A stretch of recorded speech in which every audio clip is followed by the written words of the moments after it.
Hi hello friends, എല്ലാവർക്കും jambs P S സിയിലേക്ക് വീണ്ടും സ്വാഗതം. സൗണ്ട് പോയതുകൊണ്ട് കുറച്ചു ദിവസമായിട്ട് നിങ്ങളടുത്ത് വരാൻ പറ്റിയിട്ടുണ്ടായിരുന്നില്ല. പരീക്ഷകൾ അങ്ങനെ കഴിഞ്ഞു പോകുന്നില്ലേ, അപ്പോൾ അതിന്റെ ക്വസ്റ്റ്യൻസ് ഒക്കെ ഡിസ്കസ് ചെയ്യണമെന്ന് ആഗ്രഹം ഉണ്ടായിരുന്നു. പക്ഷെ ചെറിയൊരു ബുദ്ധിമുട്ട് കാരണമാണ് വരാഞ്ഞ്. ഇനിയിപ്പോ ഞാൻ ഉദ്ദേശിക്കുന്നത് എന്താന്ന് വെച്ച് കഴിഞ്ഞാൽ, നമ്മുടെ 2024 ഇതുവരെ ചോദിച്ചിട്ടുള്ള കെമിസ്ട്രി ചോദ്യങ്ങൾ മാത്രം എടുത്തിട്ട് നമുക്ക് കെമിസ്ട്രിക്ക് ഒരു റിവിഷൻ നടത്താം. ഓക്കെ, അപ്പോ ഇതുവരെ ചോദിച്ച ക്വസ്റ്റ്യൻസ് മുഴുവൻ പഴയത് എടുക്കാതെ 2024 മാത്രം ഞാൻ എടുത്തത് എന്താന്ന് വെച്ച് കഴിഞ്ഞാൽ, നമുക്ക് അങ്ങനെ വരുമ്പോ പുതിയൊരു ട്രെൻഡും മനസ്സിലാക്കാലോ. അപ്പൊ അങ്ങനെ ഒരു പിടി ക്വസ്റ്റ്യൻസും ആയിട്ടാണ് വന്നിട്ടുള്ളത്. അതുമായി ബന്ധപ്പെട്ട കാര്യങ്ങളും അങ്ങനെ നമുക്ക് എന്ത് ചെയ്യാം, റിവൈസ് ചെയ്ത് പോവാം. ഓക്കെ ആണ്. ഇപ്പൊ നമ്മൾ സമയം ഒട്ടും കളയുന്നില്ല, ആദ്യത്തെ ക്വസ്റ്റ്യനിലേക്ക് പോവാം. നോക്കൂ, ഒന്നാമത്തെ ക്വസ്റ്റ്യൻ. ഒരു പദാർത്ഥത്തിന്റെ തന്മാത്രാ ഭാരം 108 ആണെങ്കിൽ ആ പദാർത്ഥത്തിന്റെ 6.022 ഇൻറ്റു 10⁻23 തന്മാത്രകളുടെ പിണ്ഡം എത്ര എന്നാണ് ക്വസ്റ്റ്യൻ. ഓക്കെ, നോക്ക് അതിന്റെ ഓപ്ഷൻസ്. ഒന്ന് 108 gram, 108 into 6.022 into 10⁻23 gram, 6.022 into 10⁻23 divided by 108 gram, 6.022 into 10⁻23 gram. അപ്പൊ ഇതെങ്ങനെയാ നമ്മൾ ഇങ്ങനത്തെ ക്വസ്റ്റ്യൻസ് വന്നു കഴിഞ്ഞാൽ ചെയ്യാം? അത് ചെയ്യുന്നതിന് മുന്നേ നമുക്ക് എന്ത് വേണം? മൂലകങ്ങളുടെ അറ്റോമിക മാസുമായി ബന്ധപ്പെട്ടിട്ടുള്ള കുറച്ച് കാര്യങ്ങൾ വേണം അല്ലേ? ഒരു ചെറിയ ബാക്കിലേക്ക് ഒന്ന് പോയാലോ, ചെറുതായിട്ടൊന്ന് നോക്കിയിടോ. മൂലകങ്ങളുടെ അറ്റോമിക മാസും എന്താണ് അറ്റോമിക ഭാരം, അതുപോലെ എന്താണ് അറ്റോമിക നമ്പർ, ഇതെല്ലാം നിങ്ങൾക്ക് അറിയാമെന്ന് വിചാരിക്കുന്നു. എങ്കിലും ഞാൻ ജസ്റ്റ് ഒന്ന് പറഞ്ഞിട്ട് പോവാം. അതായത് ഒരു ആറ്റത്തിലെ രാസപരമായി ഒരു പദാർത്ഥത്തിന്റെ ഏറ്റവും ചെറിയ കണികയാണ് ഈ ആറ്റം. ആറ്റത്തിന്റെ പ്രോട്ടോണുകളുടെ എണ്ണം, നമ്പർ ഓഫ് പ്രോട്ടോണിനെയാണ് നമ്മൾ അറ്റോമിക് നമ്പർ അല്ലെങ്കിൽ Z എന്ന് പറയുന്ന നമ്പർ വെച്ചിട്ട് ഡിനോട്ട് ചെയ്യുന്നത്. സോ അറ്റോമിക് നമ്പർ അഥവാ Z എന്ന് പറഞ്ഞു കഴിഞ്ഞാൽ നമ്പർ ഓഫ് പ്രോട്ടോൺസ് എന്ന് പറയാം. Number of protons. പിന്നെ നമുക്കറിയാം പ്രോട്ടോണിന്റെ എണ്ണത്തിന് തുല്യമാണ് ഒരാറ്റത്തിലെ ഇലക്ട്രോണുകളുടെ എണ്ണം. സോ അതുകൊണ്ട് നമുക്ക് എന്ത് പറയാം? അല്ലെങ്കിൽ ഇലക്ട്രോൺസ് എന്ന് പറയാം. അതേപോലെ മാസ് നമ്പർ, ഒരാറ്റത്തിന്റെ മാസ് നമ്പർ എ എന്ന ലെറ്റർ വെച്ചിട്ടാണ് നമ്മൾ പറയാറ്. ഇത് ആ ആറ്റത്തിലെ, നമുക്കറിയാം ഒരു ആറ്റത്തിലെ മുഴുവൻ ഭാരവും കേന്ദ്രീകരിച്ചിരിക്കുന്നത് എവിടെയാ? ആ ആറ്റത്തിന്റെ ന്യൂക്ലിയസിലാണ്. അപ്പൊ ന്യൂക്ലിയസിൽ ആരൊക്കെ ഉണ്ടോ അവരുടെ വെയിറ്റ് ആണ് അറ്റോമിക് മാസ്. ഇപ്പൊ ന്യൂക്ലിയസിൽ ഉണ്ടാവുന്നത് ആരൊക്കെയാണോ? പ്രോട്ടോണും ന്യൂട്രോണും ഇല്ലേ? സോ ഒരാറ്റത്തിന്റെ മാസ് നമ്പർ എന്ന് പറയുന്നത് അതിലെ number of proton plus neutron. ഇങ്ങനെയാണ് നമുക്ക് മാസ് നമ്പറിൽ നിന്ന് അറ്റോമിക നമ്പർ കുറയ്ക്കുമ്പം നമ്പർ ഓഫ് ന്യൂട്രോൺസ് കിട്ടുന്നത്. Number of neutrons. ഇത് വളരെ ചെറിയ കാര്യമായിട്ടൊക്കെ നമുക്ക് തോന്നും. ഇക്കഴിഞ്ഞ UPSC എക്സാമിനൂടി ചോദിച്ചതാണ്. അത് കഴിഞ്ഞതേ സെയിൽസ് അസിസ്റ്റന്റ് എക്സാമിനും ഈ വർഷം തന്നെ ചോദിച്ചിട്ടുള്ള ക്വസ്റ്റ്യൻ. അപ്പൊ 2 തവണ ഈ ഭാഗത്തുനിന്ന് ചോദ്യം വന്നിട്ടുണ്ട്, ഓർക്കണം. നമുക്കിനി പിന്നീട് നോക്കാം, ഡിസ്കസ് ചെയ്യാം. ഇപ്പൊ നമ്മൾ പറഞ്ഞത് ഈ അറ്റോമിക മാസ് എന്ന് പറയുന്ന സാധനം. ചില മൂലകങ്ങളുടെ ഒക്കെ അറ്റോമിക മാസ് നമുക്ക് പഠിക്കാനുണ്ട്, പിന്നീട് പഠിക്കാം നമുക്ക്. ഇപ്പൊ അറിഞ്ഞിരിക്കേണ്ട ഒരു കാര്യം, ഒരു മൂലകത്തിന്റെ അറ്റോമിക മാസ് എത്രയാണോ അറ്റോമിക മാസ് തന്നിട്ടുള്ളത് അത്രയും ആ മൂലകത്തിനെ നമ്മൾ ഗ്രാമിൽ എടുക്കുന്നതിനെ ഗ്രാം അറ്റോമിക് മാസ് എന്നാണ് പറയാം. ഇപ്പൊ സപ്പോസ് നമ്മൾ പറയാണ് കാർബണിന്റെ അറ്റോമിക് മാസ് 12 ആണ്. Okay, for carbon atomic mass എന്ന് പറഞ്ഞു കഴിഞ്ഞാൽ 12 ആണ്. ഇനി നമുക്ക് നോക്കാനുള്ളത്, നമ്മൾ 12 ഗ്രാം കാർബൺ എടുത്തു എന്ന് കരുതുക. എത്രയാണോ അറ്റോമിക് മാസ് അത്രയും ഗ്രാം കാർബൺ എടുത്തു എന്ന് കരുതുക. 12 ഗ്രാം കാർബൺ, ഇതിനെയാണ് നമ്മൾ പറയുന്നത് ഒരു GAM carbon, 1 gram atomic mass. ഇനി ഒരു കാര്യം, ഒരു GAM എന്ത് തന്നെ എടുത്താലും അതിലെ കണികകളുടെ എണ്ണം 6.022 ഇൻറ്റു 10⁻23 ആണ്. ഇത് എണ്ണം.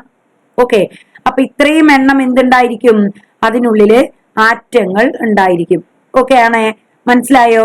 ഒന്നുകൂടി പറയാം. കാർബൺ എന്ന് പറയുന്ന മൂലകത്തിന്റെ അറ്റോമിക മാസ് 12 ആണ് എന്ന് നമുക്കറിയാം. 12 ഗ്രാം കാർബൺ തൂക്കിയെടുത്താൽ അതിന് നമുക്ക് 1 GAM കാർബൺ എന്ന് പറയാം. ഒരു GAM, ഇനിയിപ്പോ കാർബൺ ആയാലും വേണ്ടില്ല, കാൽഷ്യം ആയാലും വേണ്ടില്ല, ഓക്സിജൻ ആയാലും വേണ്ടില്ല, ഒരു GAM എടുക്കുന്നുണ്ടോ എന്നാ അതിൽ 6.022 ഇൻറ്റു 10⁻23 എണ്ണം മാറ്റങ്ങൾ ഉണ്ടായിരിക്കും. തീർന്നിട്ടില്ല. എടോ, 6.022 ഇൻറ്റു 10⁻23 എണ്ണം എന്ത് പദാർത്ഥത്തിനെയും നമ്മൾ പറയുക ഒരു മോൾ എന്നാണ്. അപ്പൊ ഒരു മോൾ ആറ്റമാണിത്. ഓക്കെ, ഇത് ഗ്രാം അറ്റോമിക് മാസിന്റെ കാര്യം. ഇനി ഇതേപോലെ തന്നെ ഇപ്പൊ കാർബണിന്റെ അറ്റോമിക് മാസ് 12. ഇനി അതുപോലെ തന്നെ ഇപ്പൊ ജലമാണെങ്കിലോ, ജലമാണ് എടുക്കണമെന്നുണ്ടെങ്കിൽ നമ്മൾ അറ്റോമിക മാസ് അല്ല എടുക്കുക, തന്മാത്രാ ഭാരമാണ്. കാരണം ജലം എന്ന് പറയുന്നത് ഒരു തന്മാത്രയാണ്, ഒരു പദാർത്ഥമാണ്. അപ്പൊ അതിന്റെ ഏറ്റവും ചെറിയ കണിക എന്ന് പറയുന്നത് തന്മാത്രയാണ്. അപ്പൊ ഒരു ജല തന്മാത്ര എടുത്തു നോക്കാം നമുക്ക്, H2O. ഈ ജല തന്മാത്രയുടെ തന്മാത്രാഭാരം എന്ന് പറയുന്നത്, മോളിക്കുലാർ മാസ് എന്ന് പറയുന്നത് നമുക്ക് എങ്ങനെ കണ്ടുപിടിക്കാൻ പറ്റും? ഹൈഡ്രജന്റെ അറ്റോമിക് മാസ് 1, അതുപോലെയുള്ള 2 എണ്ണം ഉണ്ട് ഇതില്, പ്ലസ് ഓക്സിജന്റെ അറ്റോമിക് മാസ് 16 കൂട്ടുമ്പോ നമുക്ക് എത്ര കിട്ടുടോ? 18. അപ്പൊ ജലം എന്ന് പറയുന്നതിന്റെ തന്മാത്രാഭാരം 18 ആണ്. 18. ഇനി നമ്മൾ നേരത്തെ പറഞ്ഞതുപോലെ 18 ഗ്രാം തന്മാത്രാഭാരം എത്രയാണോ 18 എന്നാണ്. അത്രയും ഗ്രാം ജലമെടുത്താൽ അതിനെ പറയുന്ന പേരാണ് ഒരു GMM. അല്ല, നേരത്തെ നമ്മൾ എടുത്തപ്പോ എന്താ പറഞ്ഞത്? ഒരു GAM ആണ്, ഗ്രാം അറ്റോമിക് മാസ് ആണ്. ഇവിടെയോ ഒരു GMM, gram molecular mass. Okay, ഇനി നമ്മൾ നേരത്തെ പറഞ്ഞതുപോലെ തന്നെ ഒരു GMM എന്തെടുത്താലും അതിൽ 6.022 ഇൻറ്റു 10⁻23 എണ്ണം തന്മാത്രകൾ ഉണ്ടായിരിക്കും. ഇവിടെ നമ്മൾ ജല തന്മാത്രയായതുകൊണ്ട് അത്രയും എണ്ണം തന്മാത്രകൾ, ആറ്റമാണെങ്കിൽ അത്രയും എണ്ണം ആറ്റങ്ങൾ. ചുരുക്കി പറഞ്ഞ 6.022 എന്ന് പറയുന്നത് ഒരു മോൾ ആണെന്ന് നമുക്കറിയാലോ. അപ്പൊ ഇവിടെയും 6.022 എന്ന് പറഞ്ഞാൽ ആപ്ലിക്കബിൾ ആണ്. അപ്പൊ ഇതും എന്താണ്? ഒരു മോളാണ്, ഒരു മോളാണ്. ഓക്കെ, ഒന്നുകൂടി ഞാൻ പറഞ്ഞുതരാം. ഒരു മൂലകത്തിന് അതിന്റെ അറ്റോമിക് മാസ് എന്ന് പറയുന്നതിന് തുല്യം അളവ് ഗ്രാമിൽ എടുത്താൽ അത് ഗ്രാം അറ്റോമിക് മാസ്. ഒരു ഗ്രാം അറ്റോമിക് മാസിൽ 6.022 ഇൻറ്റു 10⁻23 എണ്ണം കണികകൾ, അതാണ് ഒരു മോൾ. അതുപോലെ തന്മാത്രയുടെ കേസാണെങ്കിൽ തന്മാത്രാ ഭാരം ആദ്യം കണക്കാക്കുക. അത്രയും ഗ്രാമിൽ എടുത്താൽ ഒരു GMM. ആ GMMന് 6.022 ഇൻറ്റു 10⁻23 കണികകൾ, അതിനെയാണ് ഒരു മോൾ എന്ന് പറയുന്നത്. ഇത്രയും നിങ്ങൾക്ക് മനസ്സിലായിട്ടുണ്ടോ? അങ്ങനെയെങ്കിൽ നമുക്ക് ഈ ചോദ്യത്തിന് ഉത്തരം പറയാം. നോക്കേ, ഒരു പദാർത്ഥത്തിന്റെ തന്മാത്രാ ഭാരം 108. അപ്പോ 108 എന്ന് പറയുന്നത് എന്താണ്? അതിന്റെ അത്രയും നമ്മൾ ഗ്രാമിൽ എടുത്തു കഴിഞ്ഞാൽ എന്ത് കിട്ടും? 1 GMM കിട്ടുമല്ലോ, തന്മാത്രാഭാരം. ഒരു GMM എന്ന് പറഞ്ഞു കഴിഞ്ഞാൽ അതിൽ 6.022 ഇൻറ്റു 10⁻23 എണ്ണം കണികകളാണ്. ഇതും നമുക്കറിയാം. ഇതിനെയാണ് നമ്മൾ ഒരു മോള് എന്ന് പഠിച്ചു വെച്ചിട്ടുണ്ട്. ഇവിടെ ചോദിച്ചത് ആ പദാർത്ഥത്തിന്റെ 6.022 ഇൻറ്റു 10⁻23 തന്മാത്രകളുടെ പിണ്ഡം എത്ര? 6. തിരിച്ചു നോക്കിയ പോരെ, 6.022 ഇൻറ്റു 10⁻23 എന്ന് പറഞ്ഞാൽ ഒരു GMM തന്നെയാണ്. അതായത് 108 തന്നെ. നമുക്ക് ഉത്തരത്തിലേക്ക് എത്താൻ പറ്റുമല്ലോ, 108. ക്ലിയർ ആയി എന്ന് വിചാരിക്കുന്നു, മനസ്സിലായി എന്ന് വിചാരിക്കുന്നു. അപ്പൊ ഇതുപോലുള്ള ചോദ്യങ്ങൾ വന്നു കഴിഞ്ഞാൽ നമ്മൾ ഇതാകെ ഇത് മനസ്സിലാക്കേണ്ടത് ഇത്രയാണ്. ആറ്റം ആണെങ്കിൽ അറ്റോമിക് മാസ്, അത്രയും ഗ്രാമിൽ എടുത്താൽ 1 GAM, അതിലാണ് 6.022 ഇൻറ്റു 10⁻23 എണ്ണം കണികകൾ, അതാണ് ഒരു മോൾ. തന്മാത്രയാണെങ്കിൽ തന്മാത്രാഭാരം എടുക്കുക, അത് അത്രയും ഗ്രാമിൽ എടുത്താൽ GMM, അതും 6.022 ഇൻറ്റു 10⁻23 തന്മാത്രകൾ, അതാണ് 1 മോൾ. അത്രയും മനസ്സിലായി കഴിഞ്ഞാൽ ഇതുപോലുള്ള ക്വസ്റ്റ്യൻസ് വന്നു കഴിഞ്ഞാൽ നമ്മൾ ഒഴിവാക്കേണ്ടി വരില്ല. ക്ലിയർ ആയി എന്ന് വിചാരിക്കുന്നു. അടുത്ത ചോദ്യത്തിലേക്ക് പോയിക്കോട്ടെ. രണ്ടാമത്തെ ചോദ്യം നോക്കിയിടോ. ഒരേ മാസ് നമ്പറും വ്യത്യസ്ത അറ്റോമിക നമ്പറുമുള്ള മൂലകങ്ങളെ പറയുന്ന പേരെന്ത്? നമുക്കറിയാം, ഒരേ മാസ് എന്ന് പറഞ്ഞു കഴിഞ്ഞാൽ അത് ഐസോബാറുകളാണ്. ഓർത്തിരിക്കാൻ ഞാൻ ഇങ്ങനെയാ പറഞ്ഞത്, ഒരേ മാസായി ബാർ പോയി. കുറെ ആളുകളിലെ ബാറിലേക്കൊക്കെ പോകുമ്പോൾ ഭയങ്കര കൂട്ടാണ്, ഭയങ്കര സ്നേഹമാണ്. ഒരേ മനസ്സായി, ഒരേ മാസായി അവർ ബാറിലേക്ക് പോയി എന്ന് ആലോചിക്കുക. അപ്പൊ ഒരേ മാസും വ്യത്യസ്ത അറ്റോമിക നമ്പറുള്ളവരെ ഐസോബാർ എന്ന് പറയും. എന്നാൽ ഒരേ അറ്റോമിക നമ്പറും വ്യത്യസ്ത മാസ് നമ്പറുമുള്ള ഒരേ മൂലകത്തിന്റെ തന്നെ വിവിധ രൂപങ്ങളെയാണ് നമ്മൾ എന്ത് പറയാ, ഐസോടോപ്പുകൾ എന്ന് പറയുന്നത്. ഓർത്തിരിക്കുക. ഓക്കെ, ഇതും പഠിത്ത് നടന്ന എക്സാമിന് വന്ന ക്വസ്റ്റ്യൻ ആണ്. നെക്സ്റ്റ് മൂന്നാമത്തെ ചോദ്യത്തിലേക്ക് കടക്കാണ്. താഴെ കൊടുത്തിരിക്കുന്ന വാചകങ്ങളിൽ ശരിയായവ തെരഞ്ഞെടുക്കുക. ഒന്നാമത്തെ നോക്കിയേ, ഏറ്റവും കാഠിന്യം കൂടിയ മൂലകം ആവർത്തന പട്ടികയിൽ ഗ്രൂപ്പ് 6 കാണപ്പെടുന്നത്. ഗ്ലാസ് ഒരു ഒഴുകാൻ കഴിവുള്ള പദാർത്ഥമാണ്. കർപ്പൂരത്തെ ചൂടാക്കിയാൽ അത് ദ്രാവകമായി മാറുന്നു. പാലിന് pH മൂല്യം 7 കൂടുതലാണ്. ഏതൊക്കെ ഭാഗം വന്നു നോക്കിയേ, ആവർത്തന പട്ടിക വന്നു, ഗ്ലാസ് നിത്യജീവിതത്തിലെ രസതന്ത്രം വന്നു, അവസ്ഥാ മാറ്റം വന്നു, ആസിഡുകൾ വന്നു. ഇത്രയും ഭാഗത്ത് നിന്ന് വന്നിട്ടുള്ള ഒരു ക്വസ്റ്റ്യൻ ആണ് അല്ലേ. ഇനി ഇതിലേതൊക്കെയാണ് ശരിയെന്ന് നോക്കാം. എടോ, ഈ ചോദ്യം കാണുമ്പോൾ മിനിഞ്ഞാന്നല്ലേ കഴിഞ്ഞ ശനിയാഴ്ച നടന്ന ചോദ്യം ഓർമ്മ വരുന്നുണ്ടോ? ഏറ്റവും കാഠിന്യം കൂടിയ പദാർത്ഥം ഏത്? ഏറ്റവും കാഠിന്യം കൂടിയ പദാർത്ഥം എന്ന് പറഞ്ഞാൽ വജ്രമാണ്. ഏറ്റവും കാഠിന്യം കൂടിയ മൂലകം ഏത് എന്ന് ചോദിച്ചു കഴിഞ്ഞാൽ അതിന്റെ ഉത്തരം ക്രോമിയമാണ്. ഏറ്റവും കാഠിന്യം കൂടിയത്. അതുപോലെ തന്നെ നമുക്ക് പറയാം വനേഡിയം. ക്രോമിയം, വനേഡിയം ഇവരൊക്കെ ഏത് ഗ്രൂപ്പിലാണ് വരുന്നത്? Group number 6 6ാമത്തെ ഗ്രൂപ്പിലാണ്. അപ്പൊ ഇത് വളരെ ശരിയാണ്. അടുത്ത നോക്കിയേ, ഗ്ലാസ് ഒരു ഒഴുകാൻ കഴിവുള്ള പദാർത്ഥമാണ്. ഗ്ലാസ്സിൽ ഒഴിച്ചു വെക്കുന്ന വെള്ളം ഗ്ലാസ് ഒന്ന് തുറന്നു വിട്ടാൽ ഒഴുകുന്നത് അറിയാലേ. ഗ്ലാസ് ഒഴുകുന്നത് ആരെങ്കിലും ശ്രദ്ധിച്ചിട്ടുണ്ടോ? എടോ, ഗ്ലാസിന് നമ്മൾ പറയാ സൂപ്പർ കൂൾഡ് ലിക്വിഡ് എന്നാ, അങ്ങനെ ഒരു പേരുണ്ട്. അപ്പൊ സൂപ്പർ കൂൾഡ് ലിക്വിഡ് എന്നറിയപ്പെടുന്നത് ഏതെന്ന് ചോദിച്ചു കഴിഞ്ഞാൽ അതും ഗ്ലാസ് ആണ്. ഈ ഗ്ലാസിനെ അങ്ങനെ നമ്മൾ പ്രത്യക്ഷത്തിൽ ഒരു മേശയിലേക്ക് ഒരു കുപ്പി ഗ്ലാസ് വെച്ച് കഴിഞ്ഞാൽ അത് അങ്ങനെ ഒഴുകുമൊന്നുമില്ല. പക്ഷേ ഒരു ഗ്ലാസിന്റെ ദണ്ട് നമ്മൾ ഒരുപാട് കാലം തൂക്കിയിട്ടിരുന്നു കഴിഞ്ഞാൽ അതിന്റെ അടിഭാഗം കുറച്ച് വണ്ണം കൂടി വരും. കാരണം അത് ഇവിടെ നിന്ന് ഇങ്ങനെ ഇങ്ങോട്ടേക്ക് ഒഴുകുന്നു. ഇത് ഒരാഴ്ച കൊണ്ടോ ഒരു മാസം കൊണ്ടോ ഒന്നുമല്ല സംഭവിക്കുന്നത്, വർഷങ്ങൾ കൊണ്ട് അതിങ്ങനെ താഴേക്ക് കട്ടി കൂടി വരും. അതുകൊണ്ട് ഇതിനെ സൂപ്പർ കൂൾഡ് ലിക്വിഡ് എന്നും പറയും. ഇതൊരു ഒഴുകാൻ കഴിവുള്ള പദാർത്ഥമാണ്. ഓക്കെ, ഇതിനടുത്തത്, കർപ്പൂരത്തെ ചൂടാക്കിയാൽ അത് ദ്രാവകമാകുന്നു.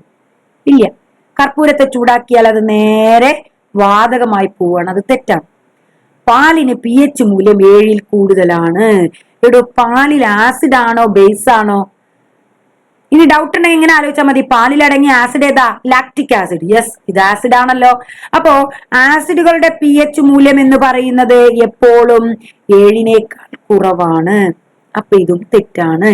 നമ്മളോട് ചോദിച്ചത് ശരിയായവ ഞാൻ പിന്നെയും പറയുന്നു, എപ്പോഴും ഉത്തരത്തിലേക്ക് പോകുന്നതിന് മുമ്പ് ശരിയായതാണോ തെറ്റായതാണോ ചോദിച്ചത് എന്നൊന്ന് ഉറപ്പുവരുത്തുക, അതിനുശേഷം എഴുതുക. ശരിയായവ ചോദിച്ചത് കൊണ്ട് 1ഉം 2ഉം ഇവിടെ ശരിയാണ്. ഓപ്ഷൻ 1ഉം 2ഉം ശരി. ഓപ്ഷൻ ബിയിലാണ്. ഓക്കെ ആണേ, ഓപ്ഷൻ ബി ആണ് റൈറ്റ് ആൻസർ. ഓക്കെ, ഒരു ക്വസ്റ്റ്യനും കൂടി ചെയ്ത് നോക്കിയാലോ. എടോ, അപ്പം ഉണ്ടാക്കുമ്പോൾ കാർബൺ ഡൈ ഓക്സൈഡിന്റെ സാന്നിധ്യം മൂലം ഉയർന്ന ഊഷ്മാവിൽ അപ്പം വീർക്കുന്നു. ഇത് ഏത് വാതക നിയമവുമായി ബന്ധപ്പെട്ടിരിക്കുന്നു? വാതക നിയമങ്ങൾ നോട്ട് ചെയ്തോളൂ. വാതക നിയമങ്ങൾ ഇപ്പൊ PSCക്ക് ചോദ്യങ്ങൾ നന്നായിട്ട് വരുന്നുണ്ട് ഇല്ലേ. കഴിഞ്ഞ ശനിയാഴ്ച നടന്ന എക്സാമിലും ചോദിച്ചു വാതക നിയമത്തിന്റെ ഗ്രാഫ്. ഓക്കെ, ഇപ്പൊ വാതക നിയമം നമുക്കൊന്ന് ഡീറ്റെയിൽ ആയിട്ട് മറ്റൊരു വീഡിയോയിൽ ഞാൻ പറഞ്ഞുതരാം. അപ്പൊ ഇവിടെ ഇപ്പൊ എന്താ സംഭവിക്കുന്നത്? അപ്പം ഉണ്ടാകുമ്പോൾ കാർബൺ ഡൈ ഓക്സൈഡിന്റെ സാന്നിധ്യം മൂലം ഉയർന്ന ഊഷ്മാവിൽ അപ്പം വീർക്കുന്നു എന്നാണ് ക്വസ്റ്റ്യൻ. ചൂട് കൂടുമ്പോൾ വാതകങ്ങളുടെ വ്യാപ്തം കൂടുന്നു. ചൂടുമായി ബന്ധപ്പെട്ടത് ഏതാണ്? ചാൾസ് നിയമമാണ്.